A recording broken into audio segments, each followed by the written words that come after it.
All right, YouTubers. What is up, guys? It is your boy Dalyxman, and we are once again live here on YouTube. I believe this is the third time here on YouTube I've gone live, and it's a rarity that I go live this much in 1 week. But guess what, guys? I'm not done. I got a live show tomorrow night for NXT TakeOver Toronto, and then one more Sunday for Survivor Series. So we're gonna give out a lot of live shows. You guys are blessed. You guys are special. You guys are spoiled. But that's how it works here in Dalyxman's world. So with that said, today's video is a Q&A.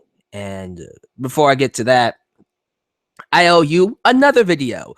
Yesterday, I was supposed to come up here and give you guys my top 10 best Survivor Series matches of all time. The creme de la creme. The matches that define, that absolutely capsulates what Survivor Series is. And again, like all top 10 lists, this is my opinion.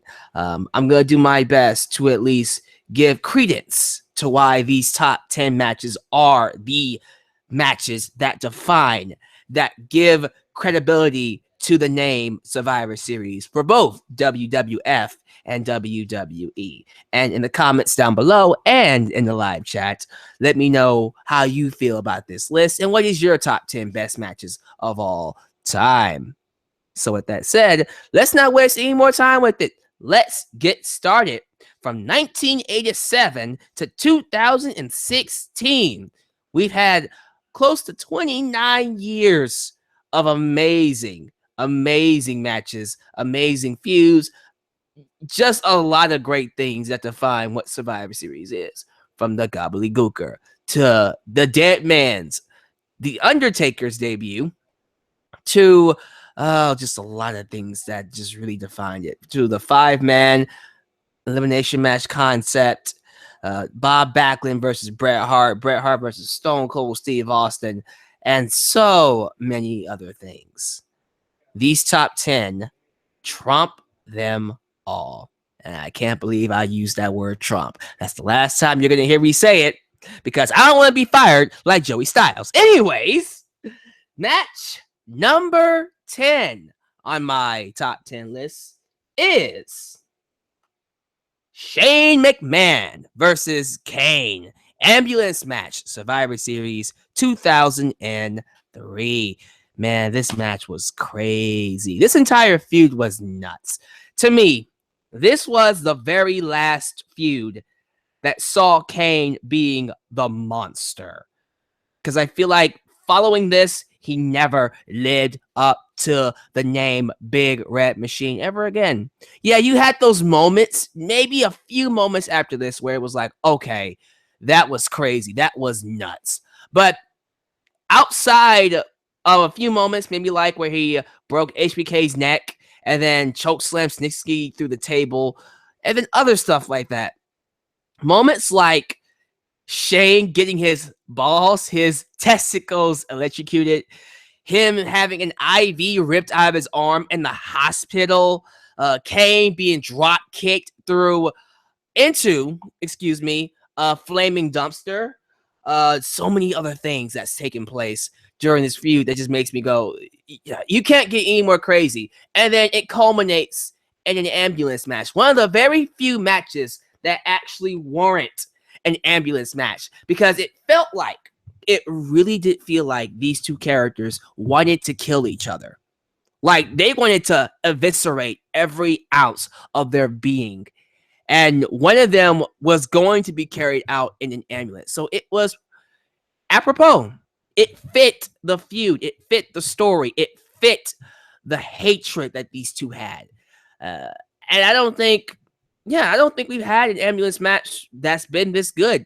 This might be one of the best, if not the best, ambulance match in WWE history. But the match itself was really awesome. every stunt that you would expect from Shane McMahon, you got in this match. Flying elbows, coast to coast off the ambulance, by the way. And, you know, weapons, trash cans, nasty, nasty stunts. They beat the hell out of each other in this match. And in the end, it was Kane who came out with the victory, as we would, we would think would happen. We shouldn't be shocked that Kane beat Shane. As a matter of fact, the more I think about it, Shane never got a victory over Kane at any time in their feud. At any time. And that's how it should be. See, this is one of the things about the WWE that annoys me nowadays. Too many times we have to go 50-50. Or maybe we got to have this guy win the one match, and then this guy has to win the next match. And then one of them wins the third match.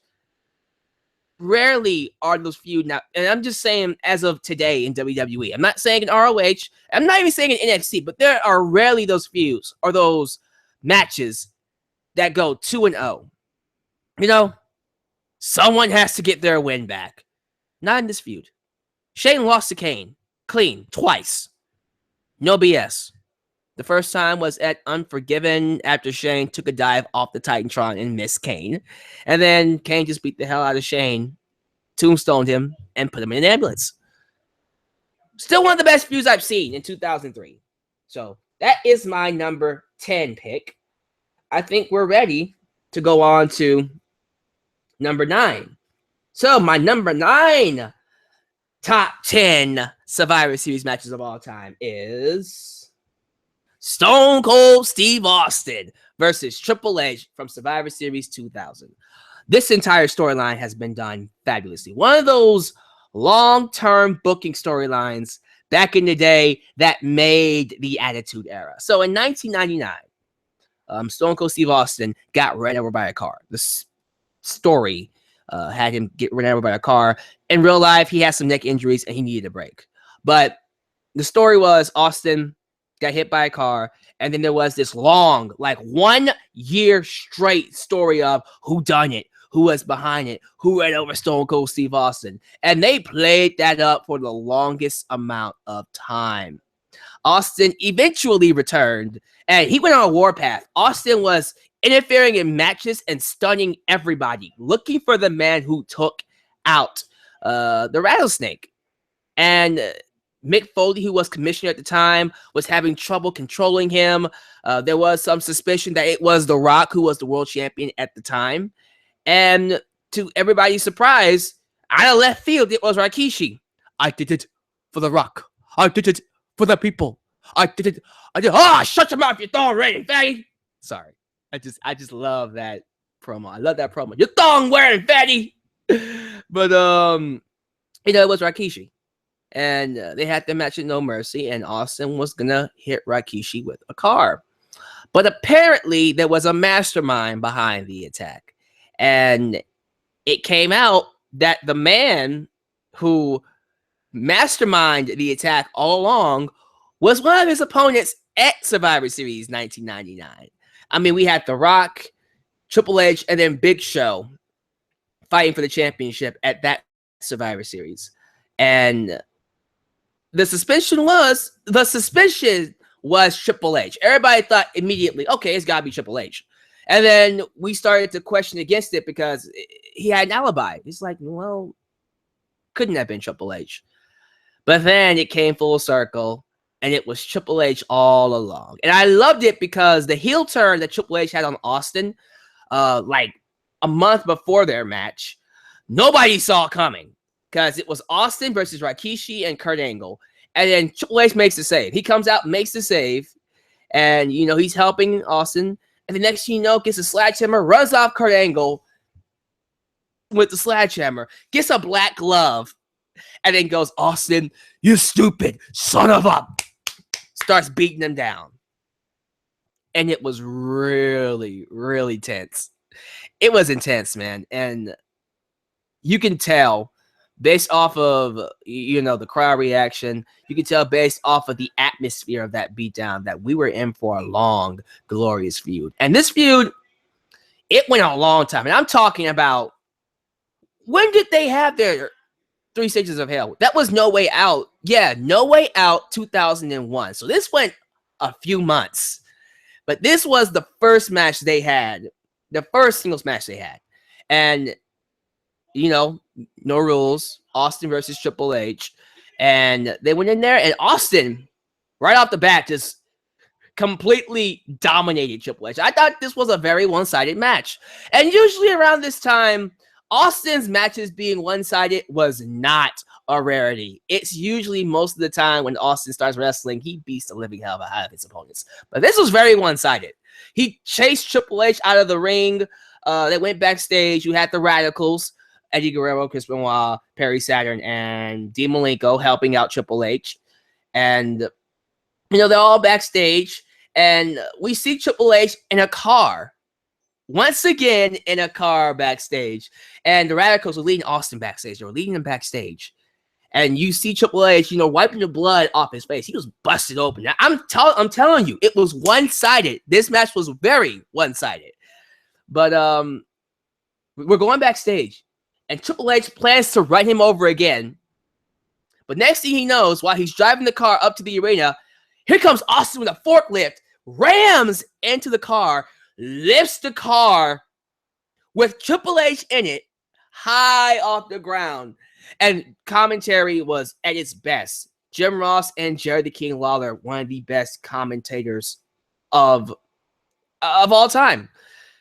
You know, you hear Triple H, Austin, don't, Austin, oh, don't, holy shit. And he falls off the forklift, and then the car is turned upside down and lands on his head. It was a gruesome sight. Gruesome.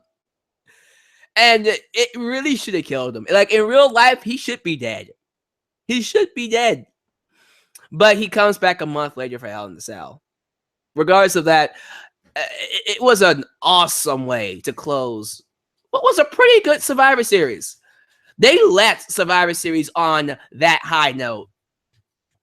Triple H gets his comeuppance after a full year of screwing over Stone Cold Steve Austin, running him over. It all comes back to hit him. All comes back to get him in the ass. So there you go, guys. Number 9, Stone Cold Steve Austin and Triple H Survivor Series 2000. So that's the 9th one. Let's go on to the 8th one. Number 8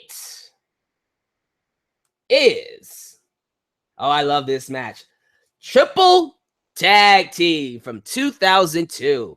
We have the dysfunctional, the epitome dysfunctional tag team, Kurt Angle and Chris Benoit, taking on Edge and Rey Mysterio and Los Guerreros, Eddie Guerrero and Chavo Guerrero. What a match. One of the greatest tag matches in Survivor Series history. It goes without saying. You can compare this match to any tag match you've seen in Survivor Series. It doesn't get better than this. Oh, this match was wonderful. This match was great. The dynamics just fit so well. You had like I said, the dominant dysfunctional tag team of Kurt Angle and Chris Benoit, who, when they worked together, were unstoppable. Like, absolutely unstoppable. And they were booked like they were unstoppable. When they were in tune, when they were in sync, nobody could beat them. But they always argued. And that's why that was their Achilles heel. Their egos and their ability to just not want to get along with one another is what hurt them. Edge and Rey Mysterio, by the way, Rey Mysterio debuted this year, and right off the bat, the moment he entered the ring, the moment he debuted, he was the hottest thing, one of the hottest things on SmackDown. And pairing him with Edge was a very good pairing. Edge had some, I'm gonna have to look back through history and see how many matches or tag teams Edge has had where, you know, he's tag team with Chris Jericho, he's tag team with Hulk Hogan, he's tag team with Rey Mysterio, of course, Christian. But he's had a ton of great tag teams that, Rated RKO, you know, he's a tag team specialist. He's always been able to make tag teams work. And this is no different. And of course, Los Guerreros, Eddie and Chavo, like, come on. We lie, we cheat, we steal. Dan, dan, dan, dan, dan, dan. It's really awesome stuff, man. Just an awesome match, man. Like, I recommend this match to everybody. If you haven't seen it, go out of your way to see this match. I love the shocker. Everybody expected Edge and Rey to retain. Now, keep this in mind. Going into this match, Los Guerreros didn't really have a lot of momentum. They really didn't. There wasn't much to their team. They were just the heels. This was pre-lie, cheat, and steal Eddie Guerrero. There wasn't much to him. There wasn't much to the team. It was just them getting this match because they earned the opportunity to do so. But what was interesting about all of this was the fact that although they weren't expected to win, that's who won. They actually had Los Guerreros beat Edge and Rey Mysterio after they took a beating from Chris Benoit and Kurt Angle. Now, Kurt Angle and Chris Benoit was eliminated first, but then Edge and Rey was eliminated by Los Guerreros. So they walk away with the tag team championships. And I gotta say, man, that was a phenomenal match. Again, I'm gonna sit here and repeat myself, but this was great. One of my favorite matches in Survivor Series history. And I dispute anybody that says this match is not one of the best, if not the best, tag matches in Survivor Series history. So that's number 8. Let's move on to number 7. Number 7 is, the Montreal Screwjob. Now, in 1997, and I'm not going to lie, I started watching wrestling in 1998, but I do recall me going back and watching some of the Raws and some of the pay-per-views. I do recall a little bit of this history. It dates all the way back, I dare say, to 1992, but for this time span, it really dates back to WrestleMania 12 when Shawn Michaels beat Bret Hart for that championship. And Bret Hart has had animosity for Shawn Michaels ever since. And it was around this time Bret Hart did Team Canada. Every time he went over to Canada, he was a hero. But when he came to the USA, the States, he was hated, villainous. And it was amazing. You know, it's not like, and it's nowhere close to being what John Cena was, where, you know, every single night, half the crowd hated him and half the crowd loved him. No, I'm talking about when Bret Hart went to Canada, he was Hulk Hogan, Goldberg over. And when he came to the USA, when he had any show in the USA, he was Iron Sheik hated. Okay? It was that deep contrast. Not even John Cena can create that kind of contrast that Bret Hart had. So it was very interesting that he was the world champion going into this match. And then Shawn Michaels, who was the challenger, who was the European champion, by the way, was just red hot with this DX angle. This is around the time that DX actually came alive. It was just Shawn, Triple H, and Chyna, and Rick Rude. And these four were just, every time you saw them, it was just craziness, just ratchet behavior, but it was cool. You know, this was around the time, the Crash TV 90s, where, you know, people watched craziness. They watched for the craziness. And DX gave it to them every single time. And they did it out of heat. They tried to get the heat, but the more they did it, the more crazy they got, the more insulting and disrespectful they got, the more they were loved. And eventually they would turn into baby faces, but that is what Shawn Michaels was doing. It all came to a head at Survivor Series. And the story behind this match goes, Bret Hart did not want to drop the belt to Shawn. Unfortunately, the WWE was put in a situation where if they didn't have Bret drop the belt, he could walk away with that belt and go to WCW. And Vince McMahon, during the Monday Night Wars, when he was getting his butt kicked by WCW, he did not want his world champion to go to that company. If anything else, he didn't want to see his belt get burnt up like the WWF Women's Championship did when Alundra Blaze, aka Medusa, went to WCW and threw it in the trash can. So, with everything being what it is, They went with one of the most iconic, most heart-wrenching finishes of all time. The match starts. We're going back and forth. Shawn Michaels locks in the sharpshooter. And without even tapping out, the referee rings the bell and hands Shawn Michaels the championship. And the one to force the referee to ring the bell was Vince McMahon. And as you can imagine, people were pissed. Fans were pissed. People backstage were pissed. Bret Hart was livid. He destroyed everything on the outside area. And of course, the story goes, he goes backstage and actually hits Vince McMahon. He socks him, knocks him off his feet. And to this day, I kind of feel like there's still that small audience in Canada that chants, "You screwed Bret" to Shawn Michaels. Even though they reconciled. And it's amazing that they reconciled in 2010.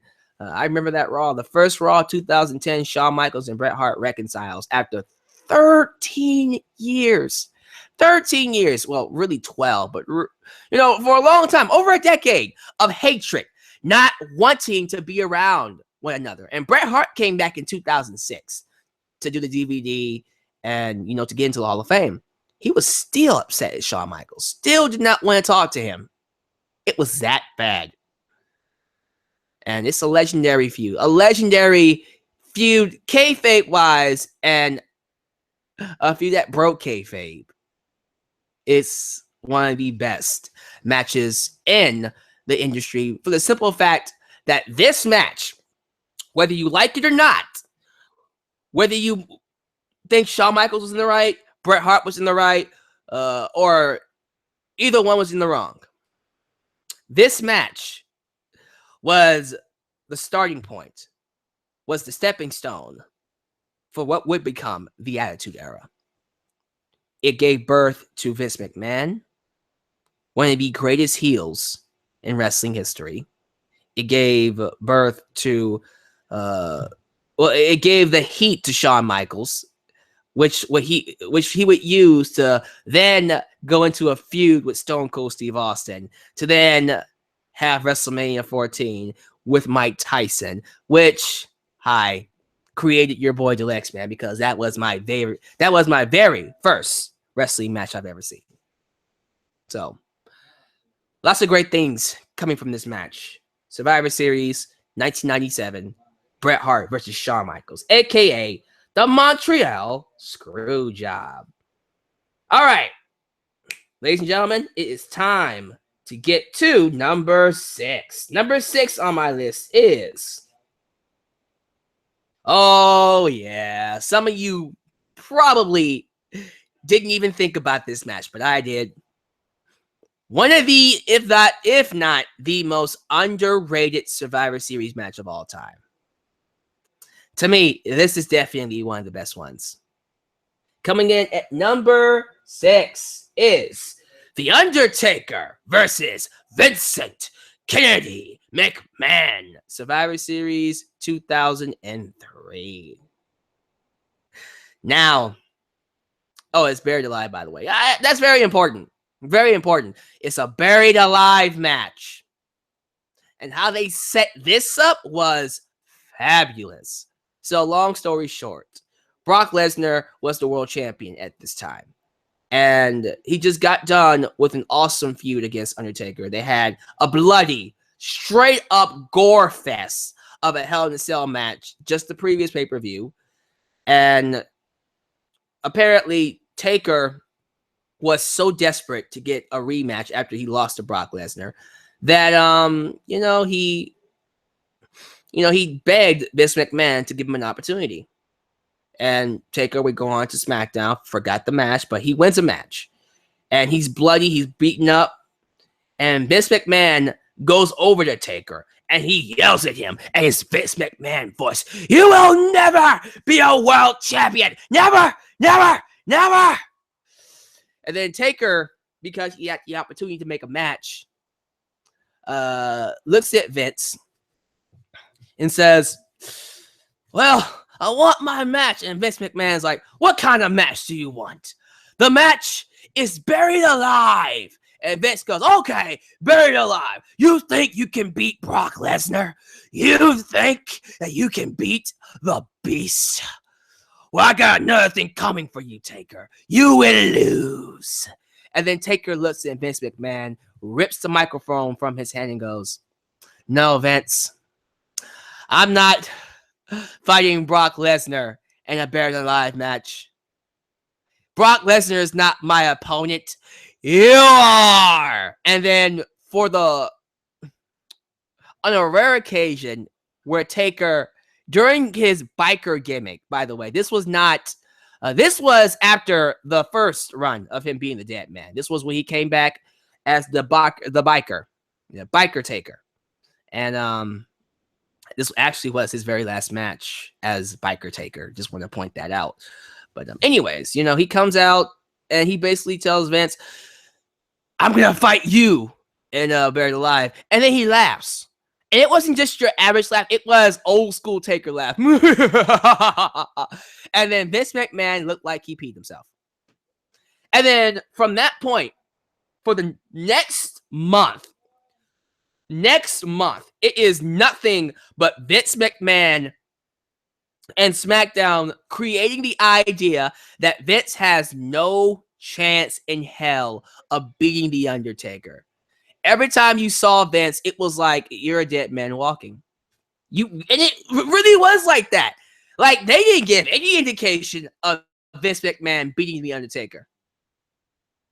Oh. And as we got closer to the event, Vince McMahon got more and more crazy and cynical and psychotic and more insane. And I loved it. It was one of those things where he knew death was approaching and there was nothing he could do about it. And the very last promo, like the SmackDown before their match of Survivor Series, Vince McMahon said, one way or another, I am going to beat The Undertaker because God himself has said I will beat The Undertaker. Taker, you're a man from hell, then I need to be a man from heaven. And God will be by my side, which is very ironic because later on in 2006, he would go on to fight God in a tag match against Shawn Michaels. But anyways, he was very divine. Vince McMahon was at a point, based off the story, where he had lost all hope. No amount of money, nobody could help save him from this match. And so we get to the match. And for the first, and this is the crazy thing about this match. This is what I love about matches like this. The first 90% of the match was nothing but The Undertaker destroying Vince McMahon, busting him open, hitting him upside the head with the shovel that you use to, bury his opponent alive. Use a steel chair. It was a freaking massacre, and it was glorious because it was against Vince McMahon, who went so many years screwing people out of title matches, screwing people left and right. A man, just the previous pay-per-view, before this pay-per-view, before Survivor Series 2003, he fought his own daughter. He fought Stephanie McMahon in a one-on-one match. And he beat her, and he made Linda McMahon watch him. So he's coming in with a massive amount of heat. And so seeing him get massacred by Taker was all too fulfilling for me, for fans, for everybody who loved this match. And it really seemed like he was about to lose. Now, there was this one moment where Vince got the shovel and he knocked Taker into the grave. He knocked it into the grave. And we were all like, oh my God, he's making a comeback. But as soon as, he felt like he was actually winning, Taker threw his hand up out of the grave, got him by the throat, picked him up, and choke slammed him in. And at that moment, we were thinking, yeah, this is it. This is it. There's no way Vince is getting out of this. Long and behold, the twist happens. Kane. Little brother Kane. Baby brother Kane. Pyro goes off, burns Taker in the face, comes out, completely annihilates Undertaker, choke slams him into the grave, helps Vince McMahon bury him alive. And the shocker of the freaking night, Vince McMahon comes out with the win. You don't understand what a shock that was for me as a fan, because I, in my mind, thought there was no way in hell. They did a really good job of creating the idea that there was no way in hell that Vince McMahon was going to win. And he managed to find a way to win, to the chagrin of the fans and the viewers. But he got away.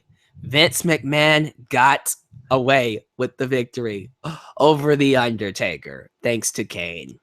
Now, this would eventually lead to Taker returning as a dead man in 2004 and having a match against Kane at WrestleMania 20. But this was the very last match of Biker Taker for the time being. One of the best Survivor Series matches of all time. Definitely a top 10 for your boy Dalyxman. With that said, let's talk about number 5 of the Survivor Series top 10. So number 5 of the top 10 is, oh yeah, Team Raw versus Team Smackdown, Survivor Series 5-on-5 from 2005. And one of the best ones in history, without question. I have 2 Survivor Series 5-on-5 matches on this list. No, I'm lying. I have 3. This is the first of the 3 I have on this list. And I think you can assume. I'm pretty sure you guys can guess what those other 2 are, but this one definitely ranks as one of the best ones. I mean, what I love about this most is the build-up. Not just the people in the match. Look at this match. Look at this. Team Raw, we have Big Show, Kane, Shawn Michaels, Carlito, Caribbean Cool, and freaking Chris Masters. Who here remembers Chris Masters? Master Lock! I'm telling you, man, there was a side of me that actually thought Chris Masters could, maybe should have been a world champion when he was there. Because they gave him so much heat and they made that Master Lock seem unbreakable. So I thought that was going to be his golden key to the world championship. Never happened. Never happened. And Carlito, that's another one. I thought we have at least gotten one world championship run, but no, never happened. Kane and Big Show were the tag team champions at the time. And of course, Shawn Michaels was the team leader because it's Shawn freaking Michaels. Like it's Shawn freaking Michaels. Come on now. Now, Team Smackdown was a little bit more stacked. We had Batista, world champion Batista, the wrestling god, JBL, Rey Mysterio, Randy freaking Orton, Mr. Survivor Series, aka Legend Killer, and the debuting, well, not debuting, but the newest, hottest talent on SmackDown, Bobby Lashley. And ladies and gentlemen, I have to say, man, this entire match was freaking crazy. The build-up to this match was done perfectly. I love that both teams were invading both shows throughout. And this, again, I'm not saying this as a knock on WWE nowadays, but because of everything being so tight and less fun, it's not so organic. You know what I'm saying? It doesn't feel like anything can like something can spontaneously happen just like that. When these guys invade the shows, we didn't see it coming. You know, it happened over a multitude of weeks. It didn't just happen one night. It happened over, over the weeks. And what made this match work was one of the reasons that made this work was the fact that these guys have never touched each other. We're talking about people that haven't seen each other for years because it was a brand split. Shawn Michaels hasn't really fought, didn't really get a chance to wrestle a Rey Mysterio. He didn't get a chance to wrestle a JBL or a Bobby Lashley. He did wrestle Batista when he was on Raw under Evolution. And of course, Randy Orton as well. But in terms of, new people to fight, he had 3 people. Same thing with Carlito and Chris Masters and Big Show and Kane. We're talking about people that have never touched, or if they did touch, they haven't touched in a while. So it really worked that way. We get to the match. You know, eliminations back and forth. Everybody got a chance to shine. I love that. Oh, man, I got to talk about this too. I love that Randy Orton was given the title of Mr. Survivor Series, because for the last 3 years, 2003, 2004, and 2005, he was the guy, the sole survivor. He was the sole survivor up to this point. And he was coming into this match with that title. I am the sole survivor. And this is my show. I am the one that's going to win it for the team. And lo and behold, when it all came down to it, who was the sole survivor? It was Randy Orton. Randy freaking Orton wins for Team Smackdown. And in a glorious fashion, here comes Smackdown to celebrate. And who other than The Undertaker to come out and ruin the entire thing? Now, Taker and Randy Orton were involved in a feud at this point. And before Survivor Series, I think it was on SmackDown. Randy Orton ran Undertaker through the SmackDown stage in his car. And it was a couple of months before we saw Taker. They did a funeral for him, really created the idea that Randy Orton took out the dead man. And then he came back. And his return was awesome. You have his druids come out with the coffin. They set the coffin up. Lightning comes down from the sky. The coffin gets lit on fire. And Taker comes out of the coffin. And everybody is just like, oh my God, it's The Undertaker. One of the best returns. One of the best returns in history, by the way. Maybe not top 10, but one of the best returns. Comes in there, beats up the Survivor Series team, mainly beats up Randy Orton. And then we go into the Hell in a Cell match the very next month. So this match led to a lot of things, set up a lot of things, a lot of returns. So it was awesome. It was a really good Survivor Series match. So, moving on. Now, someone actually put this in the live chat, so I should go ahead and mention this. Yes, Eddie Guerrero was supposed to be in this match. I think he was going to be he was going to pretty much be what Bobby Lashley was. Bobby Lashley replaced Eddie Guerrero, but around this time he passed away. Rest in peace, Eddie Guerrero. So we had to get a new replacement for him. So it is what it is. That is number 5. Let's get to number 4. Number 4 on my list is Last Man Standing from 2005. The very same pay-per-view. Survivor Series 2005. Triple H versus the Nature Boy. The kiss-stealing, willing, dealing, son of a gun. The Nature Boy. Woo! Ric Flair. And you are going to respect Ric Flair. Woo! Guys, it doesn't get any better than this. To me, if we're looking at last man standing matches, if we're looking at feuds that have that emotional trauma, that have history, that have long-term builds, that have everything that culminates to a big head, it doesn't get any bigger than Triple H and Ric Flair. And let's just talk about the story a little bit. So, Ric Flair has been the man Triple H has looked up to for the longest of time. He's part of the reason, one of the many reasons why Triple H got into the wrestling business. And because Ric Flair invested himself into Triple H, he was able to start Evolution. He was able to have multiple championship reigns. Triple H basically owed his entire livelihood to Ric Flair. Triple H goes away for a while, and then he comes back one night on Raw to help out Ric Flair. Now, up to this point, Evolution has completely disintegrated. Randy Orton was kicked out the group. Batista left the group. And so there was this idea that, well, maybe, just maybe, Triple H would turn on Ric Flair eventually.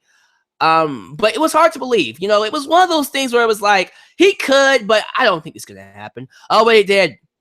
The very night he returned to be Ric Flair's tag team partner against Carlito and Chris Masters, I'm going to assume. Triple H turns on Ric Flair, hits him over the head with a sledgehammer. You just can't trust the game. You can't trust this guy. You can't trust Triple H to save your life. Turns on him, gives him a massive, disturbing beatdown. Blood all over the place. Drags him backstage, drags his lifeless carcass backstage, throws Ric Flair in the limousine, breaks the limousine window with the sledgehammer, and he drives off. Once again, going to show you not every heel needs to be a coward. Because Triple H was not a coward. He was a badass, ladies and gentlemen. So he comes back the very next week, and Triple H says the reason why I beat Ric Flair was because he was a shell of himself. He is not the man that I grew up to. Why would he lower himself to go for the IC championship? That's what it was all about. He hates the fact that Ric Flair, a 16-time world champion, would settle for something like the IC championship. He hated it. Would settle for the admiration of the fans. He was not the man that he grew up loving and cherishing.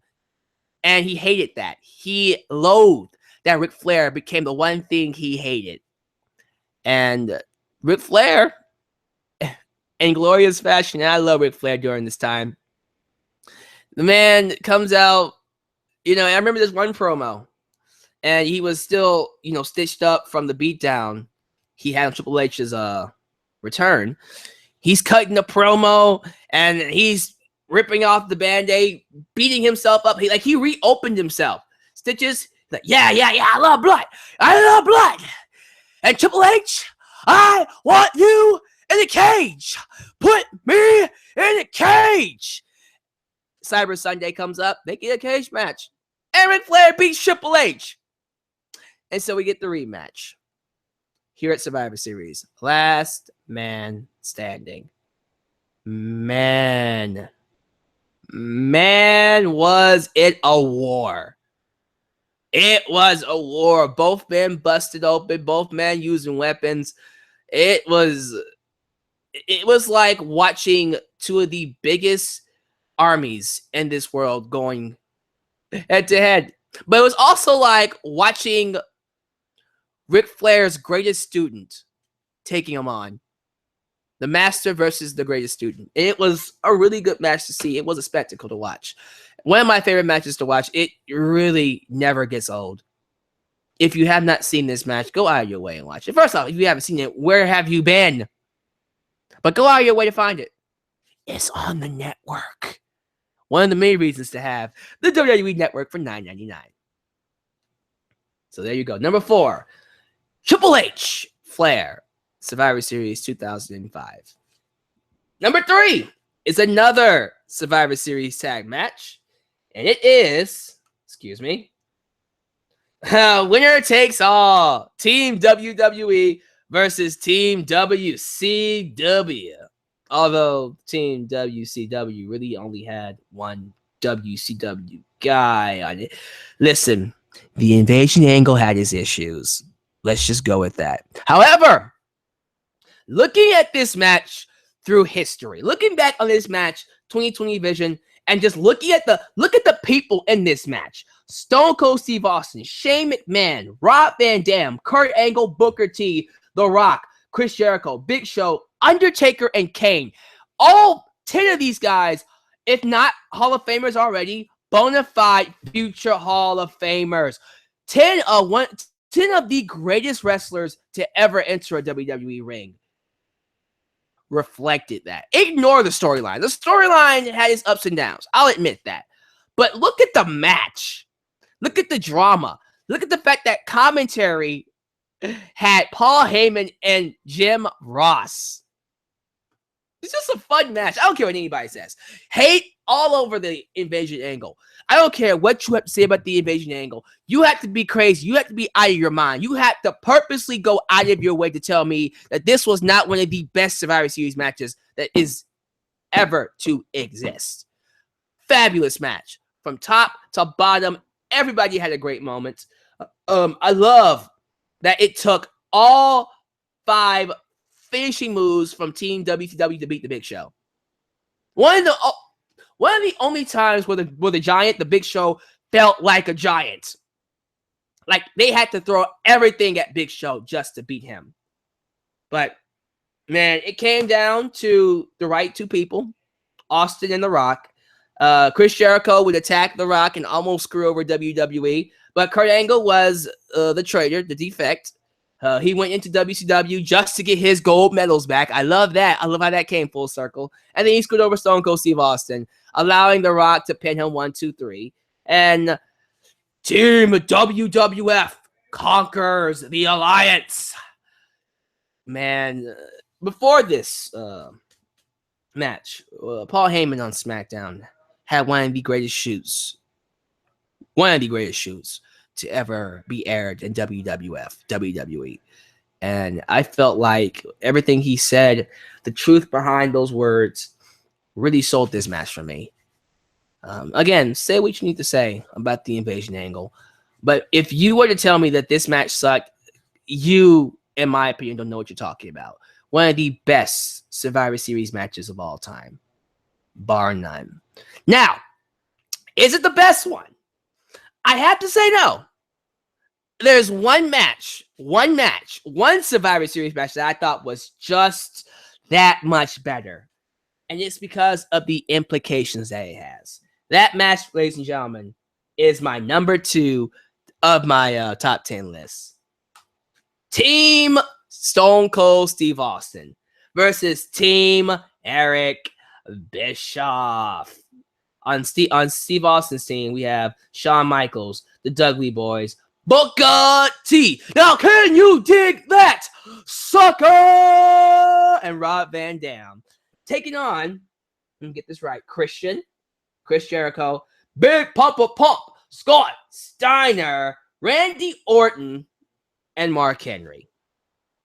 And how it goes is, if Austin lost, this would be the night he retires. He has to retire for good. Like, he's gone. I forgot what would happen if Austin won. I think if Austin won, he would get full control over Raw. I think it was something like that. So basically, whoever won gets control over Raw, and the other one would have to leave, I guess. To me, and this is how I feel about the match. Look no further than two people who made this match legendary.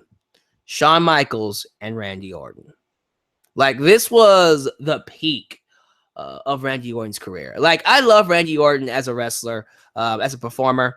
Have I always been fond of his booking? Absolutely not. 7 Reasons Why Randy Orton Sucks is still up. But as a performer, Randy Orton is definitely one of the best performers out there to ever wrestle in WWE. And this was during a time where he was my favorite. Like 2004 to 2006, Randy Orton was my favorite wrestler. He was the man. 2003 was when I was starting to warm up with him. I was starting to warm up on Randy Orton around this time. And then he had that feud with Mick Foley, and it was over. I'm like, he's the man.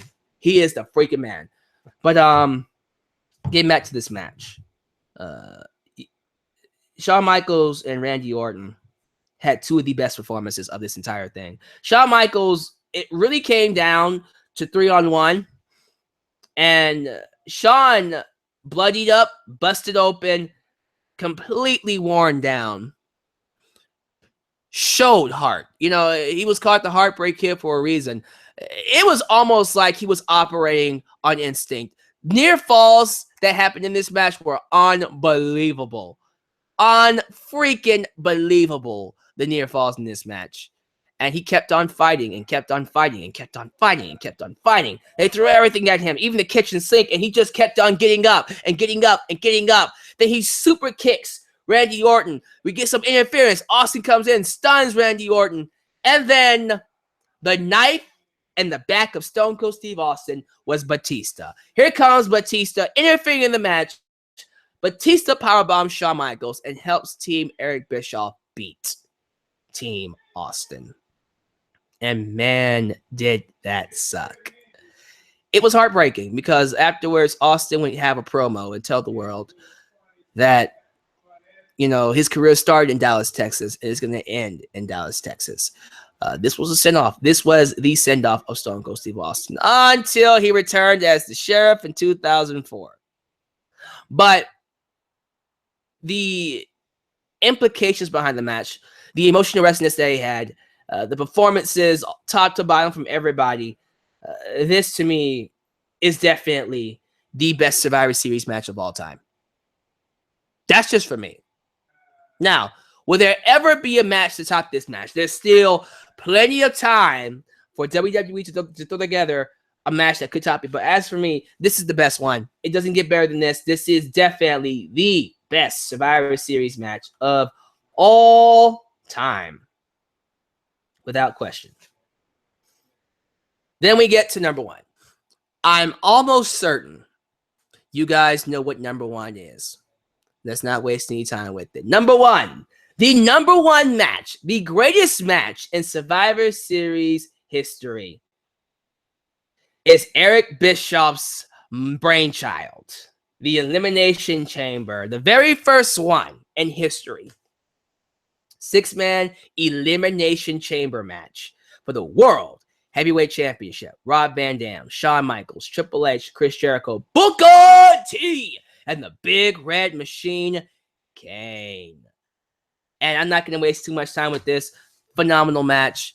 The structure was used exactly how it should be used. You had Rob Van Dam jumping off the cell.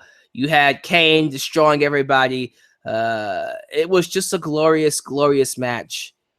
And it came down to Triple H and Shawn Michaels. And what made this match special is just a few months before Survivor Series, Shawn Michaels returned for the first time after 4 years of a career-ending back injury. Had one of the greatest matches that he's ever had and probably will ever have at SummerSlam 2002 against Triple H. Triple H hits him with a sledgehammer and puts him out again, only for Shawn Michaels to return and get himself inserted into this match. And it came down to him and Triple H. And Shawn Michaels, after 4 long years of what could be said to be a career-ending injury, makes a comeback, beats Triple H, and wins the World Championship. Jim Ross had the soundbite of the millennium. Do you believe in miracles? Shawn Michaels is World Champion! Beautiful. Beautiful. And then HBK, and I love this. I love saying this too because it makes me smile. HBK would never hold another world championship from that point forward. That was the last time Shawn Michaels became a world champion. And they only gave it to him because they felt like he deserved it. Because they felt like he conquered his demons. They felt like it was time. And it was glorious. It was beautiful. One of the greatest matches of all time. One of the best matches, especially when it comes to Elimination Chamber. But number one match in Survivor Series history. Elimination Chamber. And guys, that is my top 10 best matches of Survivor Series. And feel free to dispute it down below in the comments and in the live chat as well. Again, post your top 10 matches of all time in the live chat. But with that said, let's end this with the Q&A. So I'm going to start here on Facebook, answer the questions on Facebook, and then we will get to some live chat questions. So if you have a question for me, please leave it right now in the live chat, and I'll get to it after Facebook. And depending on Twitter, how many questions are on Twitter, I might get to those too. But let's get to it. First question. If you were on a Survivor Series team, who would you team up with, past and present? 5 on 5, right? Well, my team would be, check this out, Stone Cold Steve Austin, The Rock, Shawn Michaels, The Undertaker. And I win. So, and I don't care who's on the other team. It could be Goldberg and Brock Lesnar and Big Show. I'm sorry. You're not going to beat that team. You're not going to beat Austin. You're not going to beat Rock. You're not going to beat Shawn Michaels. And you're not going to beat The Undertaker when they're on the same team. Yeah. Good luck. You're screwed. So there you go. Let's see. Thoughts on Kurt Angle versus Cody Rhodes at What Culture Pro Wrestling? I haven't seen it, but you have given me the link to it, so I'll have to watch it. I'm pretty sure it was phenomenal. Thank you for showing that to me. Could you accept Undertaker winning the Royal Rumble and then win the title at WrestleMania? I'm going to be real with you. The idea of Taker beating AJ Styles and then having one last run to fight John Cena at WrestleMania, I don't like it. I don't like it.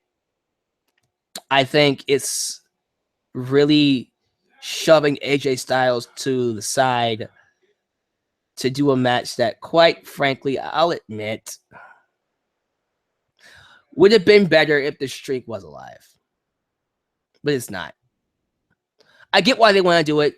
They want to send Taker off with the best, well, in their minds, the greatest wrestler of all time, beating him inside the ring, putting over John Cena, giving him his 16th World Championship reign. And I don't know. I just kind of feel like I think it would be a better story if it was AJ Styles. If you're going to give John Cena his 16th World Championship reign, let it be against AJ Styles because the story calls for it. Let's have AJ beat Taker. Why not? Have AJ beat Taker, have him look completely unstoppable, build that heat, build that credibility, build that momentum, have him get a huge ego. Like, you don't get a bigger ego than you beat The Undertaker. Like, your ego must be so big if you beat The Undertaker. Think about that. He beat The Undertaker. So now he's like, there's nothing for me to do. Nobody can beat me. And so he goes into WrestleMania and loses against John Cena because his ego got in the way. That, to me, is a more compelling story than Undertaker. I get the value of him losing the championship to Taker and it being his last year. And, people was like, well, let's let him go out on top with a one world championship run. I'm just like, but I'm sorry. I don't think it's something I personally would be all that into. But if they're going to do it, it is what it is. I'm sorry. It's just something I would rather not see. I'd rather it be AJ Styles. I'd rather AJ beat Taker. And I'd rather AJ lose to John Cena. Now, that's how I feel. Or, hell, I'll throw this at you. If you really want to do Taker versus AJ Styles, we can do that at WrestleMania. And then we can have Taker beat AJ Styles. Okay. At WrestleMania, I think that'll work. And then he has one last run, and then he drops it to John Cena at SummerSlam or something like that. I don't know. I just don't like the fact that we're going to have him drop it to Taker at Royal Rumble, and then Taker is going to have a short run just to drop it to John Cena. If you're going to give Taker a run, give him a run. Like, give him a run. Like, WrestleMania, he gets AJ Styles, and then he holds it for a long time. Then he eventually drops it to John Cena. I'd be okay with it, but it's just going to be boom, boom, boom. Like, cut the middleman out and just have AJ Styles lose to John Cena. That's just my thoughts on that. But, yeah. Thank you for that question, man. That's just how I feel about it. Next question. Who is your favorite wrestler from each era? So, the 80s, Hulk Hogan. The 90s, or the Attitude Era. Well, no. Let me go back a little bit. Early 90s, Bret Hart. Late 90s, Stone Cold Steve Austin. Early 2000s, The Rock. Late 2000s, Shawn Michaels. Early 2010s is Daniel Bryan. And late 2010s is yet to be determined. So we'll see how that works. But there you go. Do you see Jeff Hardy returning to the WWE? Yeah, I do see broken Matt Hardy and his broken brilliance returning to conquer the World Wrestling Entertainment. I don't know what he would say, but that's what I think. I think both Hardys will return to WWE one day. Absolutely. Let's see. Who would you like to see as a surprise entrant in next year's Royal Rumble? I'm saving that for my Royal Rumble video in January, so hold on for that. What if WWE makes a Super Smash Brothers type game with wrestlers from other wrestling companies? I would buy it and never go to work because I'd be playing it all day. Rodney Mack, how you feel about him? I don't feel anything about Rodney Mack. I never really thought he was all that good. Sorry. Never really thought he was all that good. If Lesnar beats Goldberg, what is next for Goldberg? And who would you have him fight at WrestleMania? If Lesnar beat Goldberg, screw it. I have him fight AJ Styles. There you go. AJ Styles against Goldberg. Let's go. He lose, but I still want to see the match. Top TNA matches of all time. Top 5 TNA matches of all time. Top 5. Samoa Joe, AJ Styles, Christopher Daniels. Like, essentially, all of their matches I could put in top 5, but I'm not going to. But those 3, their first match for the X Division Championship, phenomenal. Phenomenal, like AJ Styles. Let's see. So many freaking matches. Actually, I couldn't name you top 5. Because there's a lot of Ultimate X matches that I loved. There were a lot of lockdown matches that I loved. It's just so many matches, and most of them are going to be AJ Styles anyway. So let's just say AJ Styles. There you go. Do you think WrestleMania 33 is going to be better than WrestleMania 32? Yes. It won't be too hard to do that, by the way. Do you see Sami Zayn winning the championship at Survivor Series? Well, yeah, if you saw my Smackdown preview, you will know that I am rooting for Sami Zayn to beat Miz for that championship and then go to Smackdown. So there you go. How should WWE book Alicia Fox and Tamina? Alicia Fox needs to go back to crazy Alicia Fox. Stone Cold Alicia Fox. I miss her. Tamina, I got nothing. I don't have anything for Tamina. I'm sorry. I really don't. Let's see here. What's the deal with this James Ellsworth phenomenon? With the way WWE has been booking, how did this even reach the table? He's just very easy to like. He's a likable guy. Very underrated and underdog. People love the underdog. And like I said before, the reason why fans are getting behind WWE's characters, these characters that really aren't, being shoved to the forefront, is the simple fact that they're sick of the same old, same old. They are sick of the Roman Reigns. They're sick of the same blueprint, stereotype, big man wrestler that WWE wants to shove down your throats because he has a good look. No, we're going to go against the grain and pick someone that we love because of him being a good person. James Ellsworth is not the typical, prototypical big man WWE wrestler.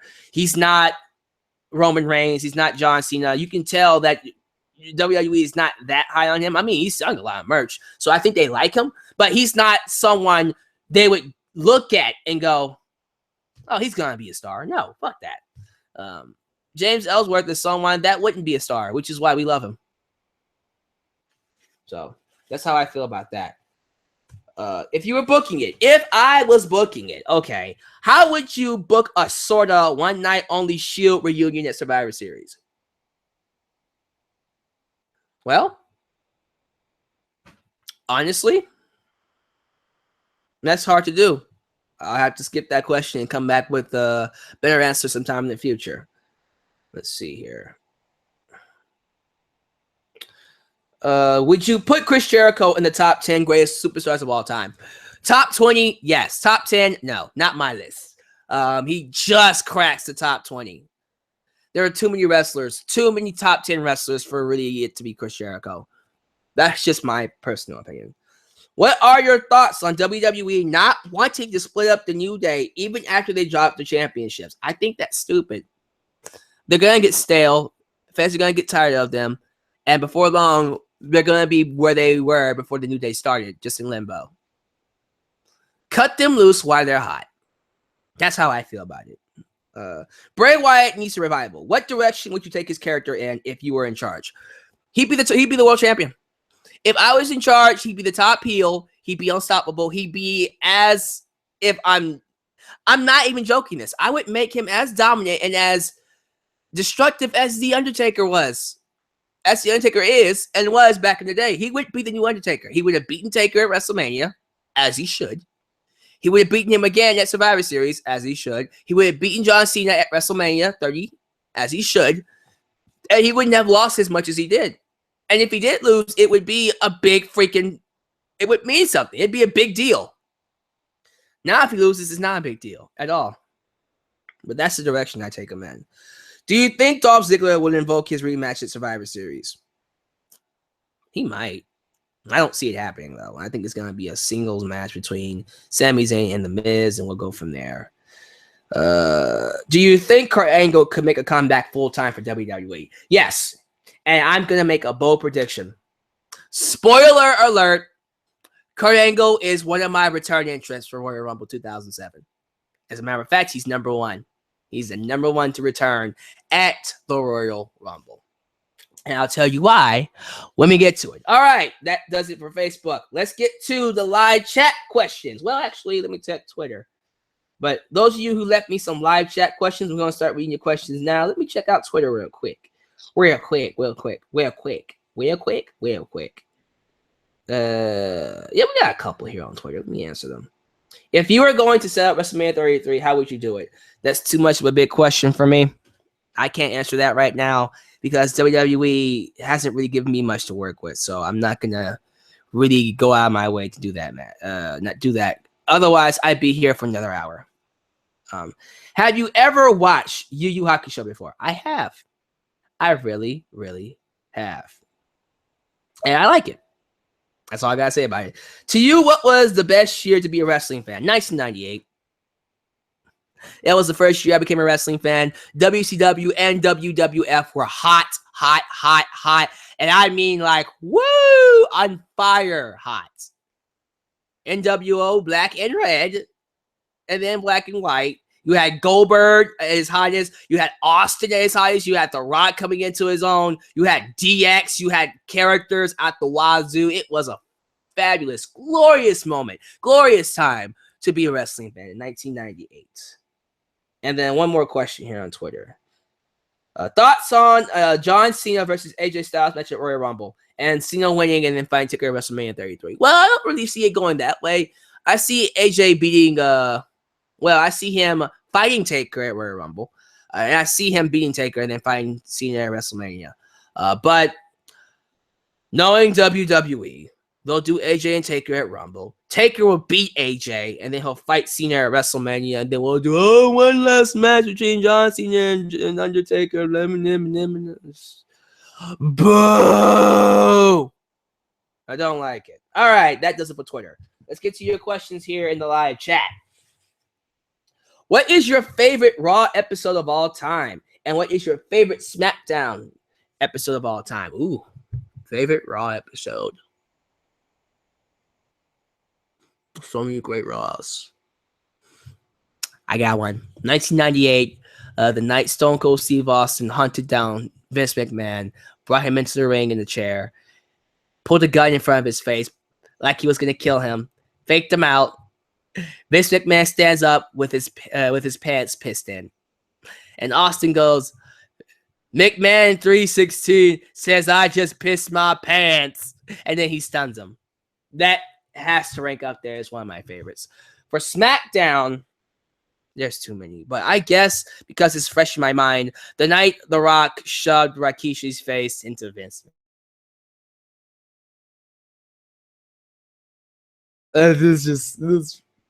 I love it. I love it. So there you go. Do you think 1997 and 1998 Kane versus 06, 05 Abyss would be a great feud? Absolutely. That would be a fantastic feud. We would all die, but it'd be a fantastic feud because they would destroy the world around them. What would you do to tweak Bobby Roode? Absolutely nothing. Bobby Roode is glorious. He is glorious. He is amazing. And you will love him. End of story. You want to know why? Because he is, say it with me, glorious! How would you book Samoa Joe if he came to the main roster and want to show? Would you? And what show would you send him to? Smackdown, one. And I'm gonna throw something at you that some of you won't see coming. What if Samoa Joe interfered in the Lesnar and Goldberg match? And I think this was Twitwell who brought this up, and I love this.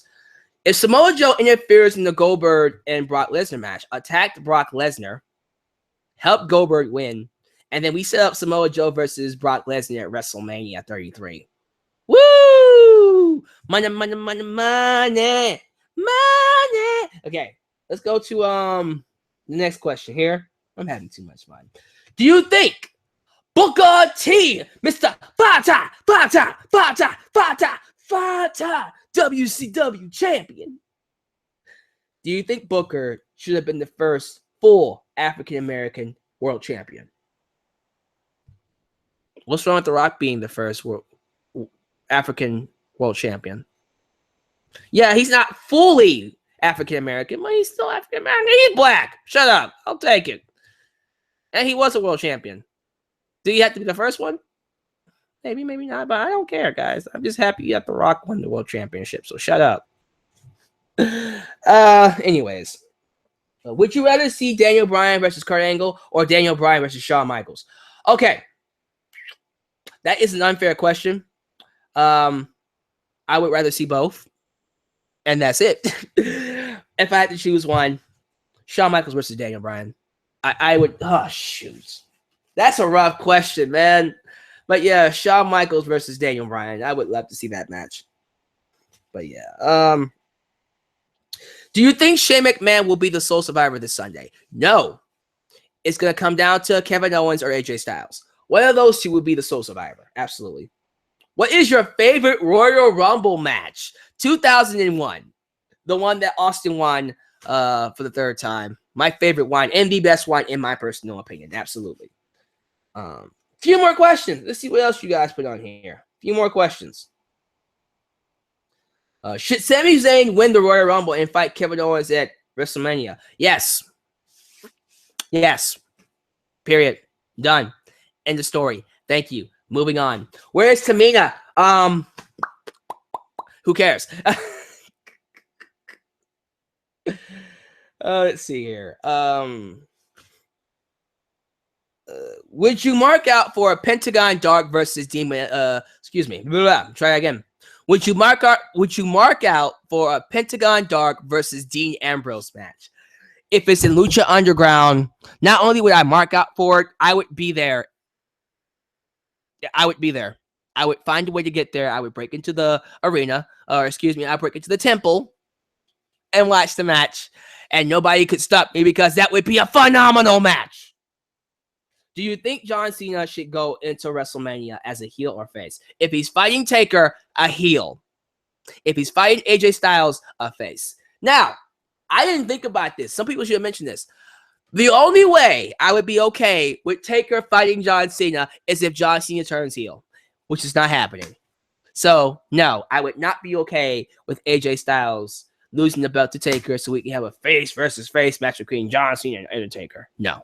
No, no, no, and oh, no! Who do you think Shelton Benjamin will feud with when he returns to SmackDown? I would love to see him feud with AJ Styles. If not AJ Styles, I would love to see him feud with Bray Wyatt. Or no. Reel that back in. I want to see him feud with The Miz. And then maybe Randy Orton. And then maybe Bray Wyatt. And then move to the World Championship picture and feud with AJ Styles. Ladies and gentlemen, that is a WrestleMania match. Shelton freaking Benjamin versus AJ Styles. Yes! Yes! Yes! Can you feel that, buddy? One more. One more question, guys. One more. I gotta get out of here. Which match was better this year? Oh, I love this. Sami Zayn versus Shinsuke Nakamura or Sami Zayn versus Kevin Owens. I think Nakamura and Zayn, Nakamura and Zayn had the better match out of those two. That's how I feel about that. Absolutely. That still ranks as the best match in WWE this year. So, guys, thank you so much for joining me tonight live for my Survivor Series video. Give me your top 10 right now. Your top 10 favorite Survivor Series matches of all time, or at least one of them, in the live chat and in the comment section down below. Survivor Series weekend starts tomorrow with NXT TakeOver Toronto. Be there right after the show. Be here for me to review the show. And the very next night on Sunday will be Survivor Series. Thank you guys so much for tuning in. I will catch you all tomorrow in Dalyxman's world. You guys take it easy. You guys be safe. Peace.